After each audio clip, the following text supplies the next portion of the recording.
L'État et ses collectivités sont d'excellents clients et de gros acheteurs. Ils pourraient négocier les meilleurs prix du marché, mais non, ils se font dépouiller comme des touristes à la foire. Tout ce qu'ils achètent est surfacturé par les fournisseurs, une agrafeuse à 8 € coûte 50 € et un fauteuil de bureau à 120 € part à 800 €. Une applique à 50 € prend 10 fois sa valeur et les parasols qui ont été installés sur le parvis de la cathédrale de Chartres ont coûté 300 000 €. Combien? Les prix grimpent honteusement dès qu'il s'agit du client public, le contribuable paye et les fournisseurs se frottent les mains.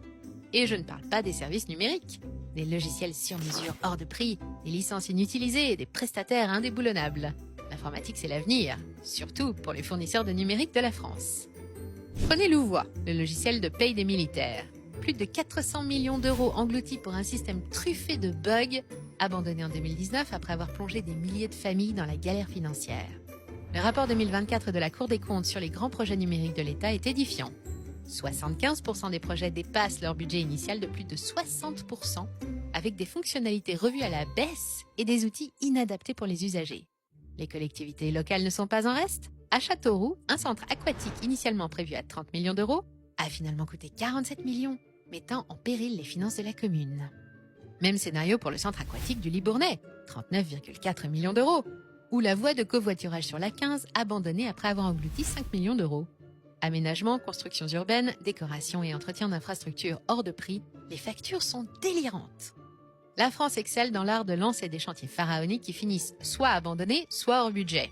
On en fait même des livres chaque année. En 2024, la Cour des comptes a recensé 557 projets d'investissement public pour un total de près de 145 milliards d'euros, dont beaucoup affichent des dérapages budgétaires massifs et des retards chroniques. Notre-Dame-des-Landes, par exemple, l'aéroport fantôme près de Nantes, abandonné en 2018 après plus de 150 millions d'euros dépensés en études, expropriations et procédures. Mais le gaspillage ne s'arrête pas là. Notre pays est par exemple champion des carrefours giratoires, plus de 65 000 équipent nos routes. Ils coûtent de 100 000 à plusieurs millions d'euros, comme ici à Dreux, plus de 8 millions.